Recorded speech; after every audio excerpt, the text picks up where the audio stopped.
المرسلين خاتم النبيين أبي القاسم محمد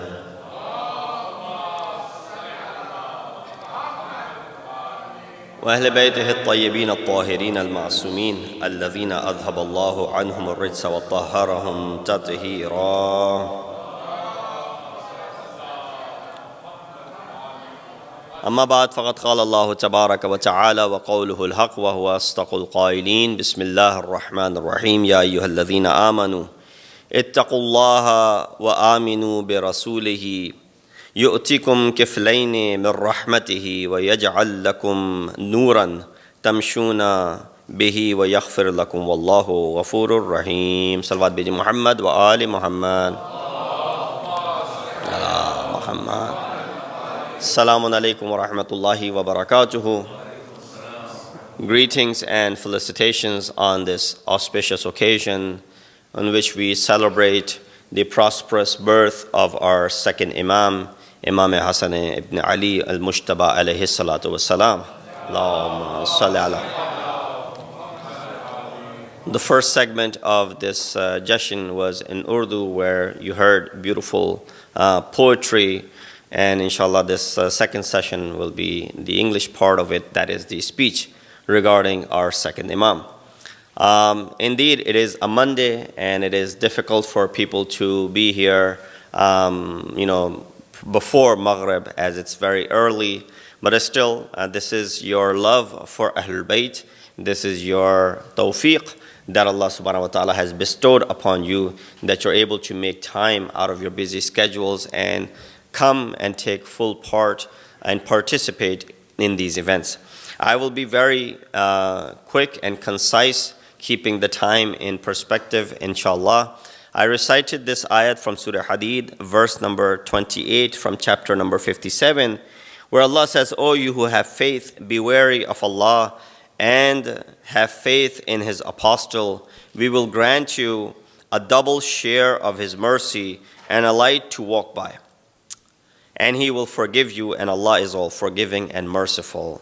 Many of the Mufassirin mention that the word kiflain, which is being addressed in this ayah, is referring toward the wujud of our second and our third Imam, Imam Hassan and Imam Hussein alayhi salatu wasalam. And the nur that walks behind is referring to, or walks by rather, is referring to the Zat of our first Imam, Amirul Mu'mineen, Imam al-Muttaqeen, Ali ibn Abi Talib alayhi salatu wasalam. So let me retranslate this ayat for you with that in mind. Allah says, O you who have faith, be wary of Allah and have faith in His apostle. He will grant you Hassan and Hussein of His mercy, out of His mercy, and He will grant you Ali ibn Abi Talib, a light who will walk by with you, and He will forgive you, and Allah is all forgiving and all merciful. When you translate it with that perspective, you understand how Quran is the qasida of Ahlul Bayt. Many verses of Quran were revealed for Amirul Mu'mineen, and many ayat, as up to 700 to 1,000 ayat, are indirectly speaking of the fadail of Amirul Mu'mineen. And therefore, any which ayat that we pick and choose to talk about these jashan or these gatherings, it will be fit on that personality that we are speaking of. Imam Hassan, who is the son of our first Imam and the grandson of the Holy Prophet, he was born on the 15th of Ramadan in the 3rd year after Hijrah. And his shahadat is in the 50th year after Hijrah on 28th of Safar. We look at the 47 years life of Imam, which was spent under the wujud of, first 7 years with the Holy Prophet, and then for next 30 years under the imamat of his father Amirul Mu'mineen, and then the reign of his own imamat for 10 years from 40 to 50, and eventually his shahadat. That there are many lessons that we can derive from the life of Imam. That from the aspect how he showed his ibadat, how he was known for his ilm and his forbearance, how he was known for his sakhawat and his generosity, and all of these, different attributes that are collectively found in Imam, in the wujud of Imam. So I'll be able to shed some light on some of these things and conclude with a very important concept, which is now sometime mistakenly uttered, and some people may not have had opportunity to look into this, but inshallah I will highlight it. If you haven't heard of it before, it will be new for you. If you've heard of it before, it will be a correction as to how sometimes we perceive things. And that is the concept of zuhur or nuzul of ma'sumin as opposed to the wiladat of ma'sumin. That's something which has, in the recent past, has become very common. When we speak about the imamat, or rather the ibadat of our second imam, we find that Imam Ali Maqam, that whenever he would stand up for salat, you will find that Imam, he would be shaking from top to bottom. The riwayat mentions that Inna al-Hassan ibn Ali kana idha tawadda'a irta'adat mafasiluh. That when Hassan ibn Ali would stand up to perform wudu, his body parts and his organs would be shaking out of the fear of Allah subhanahu wa ta'ala. Wasfarra lawnahu. His face complexion would change. Because what is he about to do? Stand up in front of Allah subhanahu wa ta'ala. Faqila lahu. He was asked fi dhalika, about that why such things happen to you? Why are you shaking? Why is your face complexion has changed? Imam will respond by saying, Haqqun ala kulli man waqafa bayna yaday rabbil arsh an yasfarra lawnahu wa tarta'ida mafasilahu. It is incumbent upon anyone who stands up in front of Allah subhanahu wa ta'ala in worshipping Him that their face complexion should change and their mafasil, their organs should shake out of the omnipotent God that they are standing in front of, the exalted nature and the grandeur of Allah subhanahu wa ta'ala. If only we could understand that haybat and that maqam, then you and I would be the same way when we stand up for salat. But obviously our salat is nowhere close to that. It seems as if it's a burden that we want to get rid of so that we can move on to the next item that we have as far as our obligations are concerned. Whenever Imam would put on the libas, well, before he would stand up for salat, a lot of time we see that people come and they pray. They may be praying in their trousers, they may be praying in shorts, they may be praying in t-shirts and whatnot. There may be, things written upon it, or there may be pictures drawn upon it. No matter how much you tell them that if there's a picture on the shirt, if there's something this is makruh when you're praying. There shouldn't be any pictures in the room that you're praying, or you should pay some more attention toward the fact that you should be respectful towards the salat, that you wear proper dress when you're standing up. Would you go in front of your boss? Would you go in front of a king? Would you go in front of some important personality in such a libas? No, you won't. So when you come to masjid, when you come to Imam Barga, when you stand up in the barga of Allah subhanahu wa ta'ala, make sure that you stand up showing utmost respect to the Lord that you're standing in front of. This was the response of Imam Hassan. He said, Kan al-Hassan ibn Ali idha qama ila salat. Whenever Hassan ibn Ali would stand up for the salat, labisa ajwada thiyabahu. He would wear the most beautiful and the best of his clothes. Labisa ajwada libasahu, the best of his clothes. And then when he would ask, why do you do such a thing? He would respond by saying, Inna Allaha jamilun. Allah is beautiful. That Allah indeed is beautiful. Wa yuhibbul jamal. And He also admires jamal and beauty. So therefore, when I stand up in front of Allah subhanahu wa ta'ala, who's nothing but beauty, I want to make sure that I am presentable, that I'm presenting myself in the proper way. فَأَتَجَمَّلُ بِرَبِّي. Therefore, I decorate myself and I beautify myself for the sake of my Lord. وَهُوَ يَقُولُ خُذُوا زِينَتَكُمْ عِنْدَ كُلِّ مَسْجِدٍ. As He Himself has said, take zinat and embellish yourself whenever you are standing up for salah. Salawat peji Muhammad wa ali Muhammad.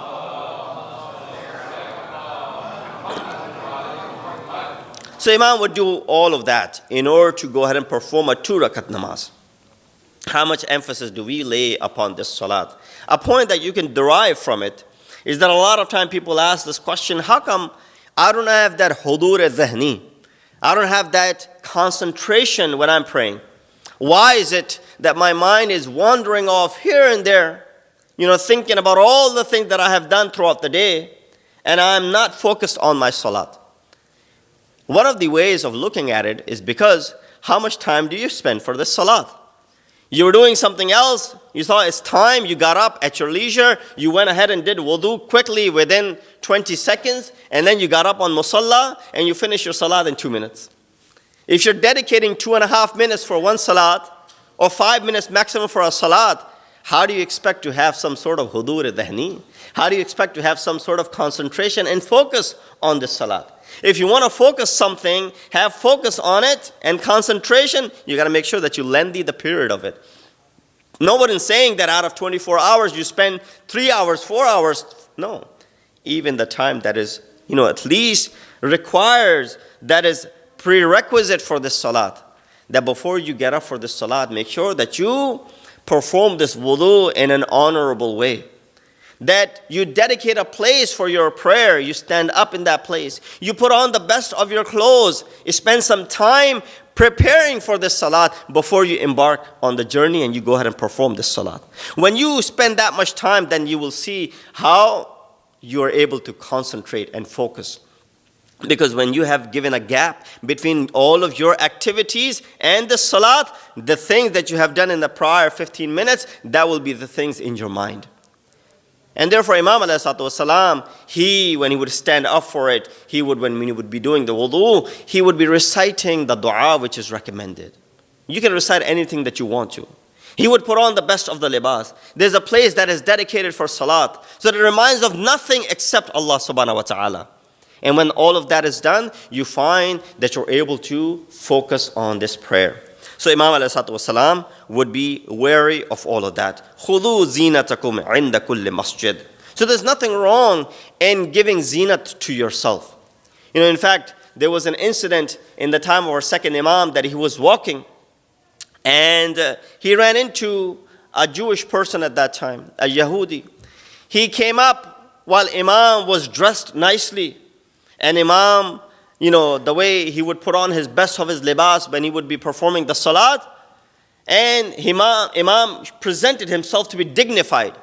While that Jewish person was wearing, rugged clothes, something which was not pleasing to the eyes. And his face complexion and all of those things were just on the opposite side. He came up to Imam and he spoke to him. What did he say to Imam? He said to Imam that I have heard your grandfather say the following. Ad-dunya sijnul mu'min wa jannatun lil kafir. Jannatu lil kafir.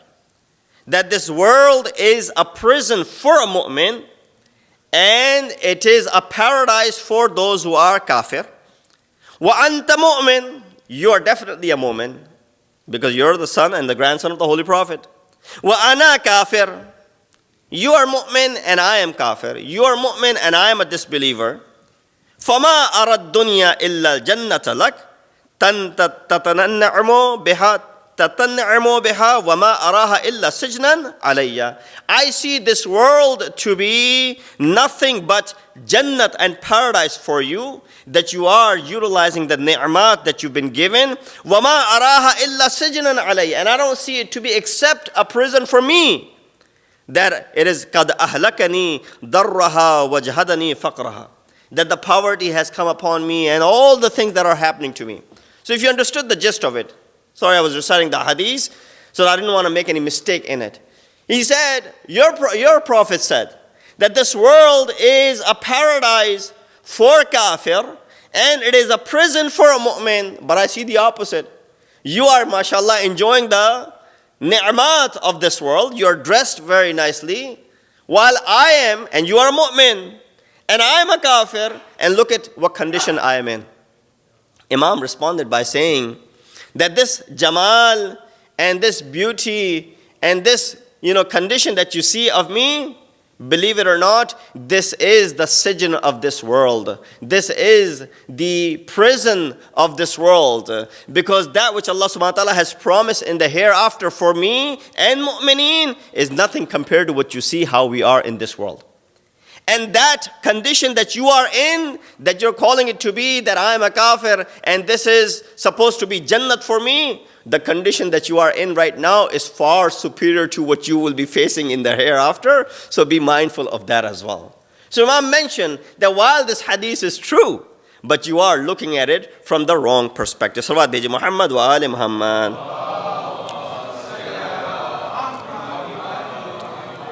And when it comes to the sahawat and generosity of Imam, the reason we continue to ask for, the projects that we have over here, for the sake of Allah subhanahu wa ta'ala, things that we are trying to expand upon, the school that we are building, the parking lot, and all that stuff that is happening, which we are constantly asking, and we're begging. And there's an art of begging. We continue asking because Allah continues to give you. If Allah stops giving you, we'll stop asking you. But the fact that Allah hasn't stopped giving you, He continues to bestow His favor onto you, we continue to ask you. Where did I get this sentence from? I got this sentence from our second Imam. Because when our second Imam gave all of his wealth away twice in the way of Allah subhanahu wa ta'ala, someone said to Imam, "Oh Imam, I wish you had kept some for yourself." He said, "Yes, I did keep enough for my survival. It's not that I have put upon kufr, I put upon faqr and poverty on me. No. But I gave everything that I had in the way of Allah subhanahu wa ta'ala." He said, what a wish, you gave everything for that. Why don't you keep some for yourself? Imam responded that Allah gives me, so I give it away in His way. If He stops giving me, then I will stop giving away in His way. But why should I breach the covenant and break the trust with Allah by stopping right now, saying that He may not bestow His favor onto me tomorrow? That's me breaking the trust. So I continue to have good hope in Allah subhanahu wa ta'ala every time I give something in His way that He bestows back to me. So Imam would give everything that he would have. To the extent that the Khalifa of the time or the ruler of the time had something and he wanted to give it to Imam Hassan.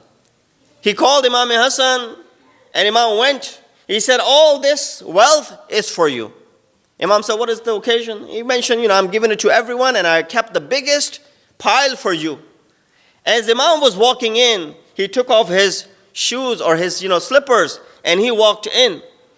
The person who was working there, one of the servants, he picked up the shoes of Imam and he turned them around. As you've seen the custom even in some of our countries back home in the masajid, that how people, when you especially in the Iranian culture, when you go to someone's house as a guest, you will find that your slippers or your shoes are properly put on the exit way. This is just out of courtesy. And that person had did this. Imam said, "What is this for, this wealth?" He said, "I had something and I gave it to everyone and I wanted to keep the biggest share for you." That man did not realize the worth of Imam and did not have the proper ma'rifat of Imam. As Imam was walking out, he saw this servant take the Imam's slippers and turn it around, knew that this man has more ma'rifat of Imam than that Khalifa or that ruler. Imam said, "I give every wealth, everything that this man has given to me, I give it to you. This is from me to you. Go ahead and have it." So this is how Imam ﷺ showed that there's no value in this worldly gain that you have accumulated and you try to impress us with it. And the importance and the value that it has for us, that I'm going to give it to a servant of yours who had no expectation of receiving it. So Imam was sahi in this way. He was generous in this way. And even when Imam did not have anything personally to give it to someone, he would still be useful to others, to guide people to the path where they can go ahead and gain something. And there was a person who came to Imam. He was begging, he was asking. Imam said, "I don't have anything to give it to you, but I will not, put you in despair. Don't be mayus. I will guide you to a place where you can fulfill your hajat." The ruler, Suyuti, narrates this tradition. He said the Khalifa of the time had lost his daughter. His daughter had just died and he was sitting and there was nobody to go ahead and give him proper tasalli. To go up to him and say, nobody had the guts to go up to him and say, "Well, may Allah, remove this pain from you and may Allah give you patience," and all that stuff. Imam said, "I'll tell you something. You go up to that Khalifa and you say this word to him and he will fulfill your needs."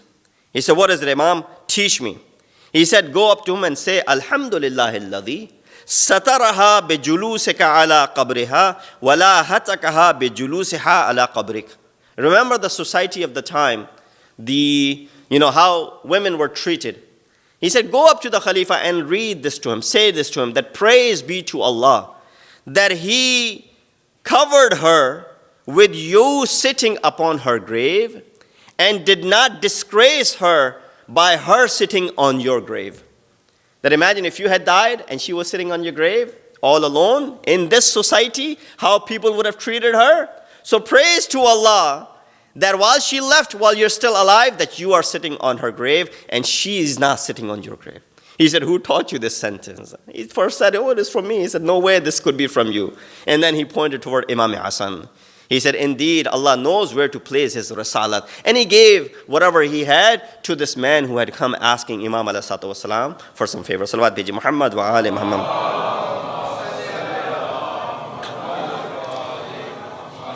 And when it came to how Imam ﷺ looked at this world, it says, Inna al-Hassan ibn Ali kana a'budan nas fi zamane. He was the most, as far as the worshipping person is concerned, of his time. Wa azhadahum wa afdalahum.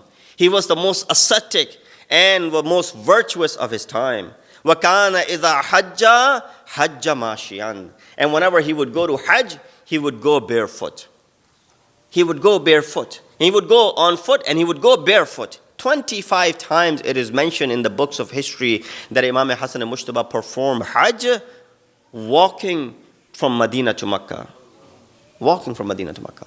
And in some riwayat, hafiyan. That means that he walked masha hafiyan, barefoot. You know, with all the things that are given to us today, all the resources that are available, with everything that we have, still we are reluctant to go to Hajj.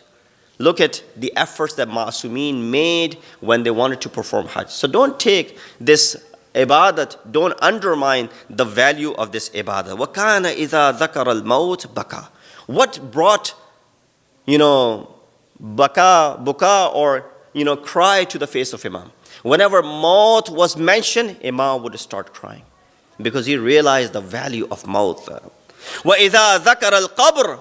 Whenever the qabr would be mentioned, Imam would start crying. وَإِذَا ذَكَرَ الْبَعْثِ وَالنُّشُورِ. When resurrection would be mentioned, Imam would start crying. وَإِذَا ذَكَرَ الْمَمَرَّ عَلَى الصِّرَاطِ. Imam would cry.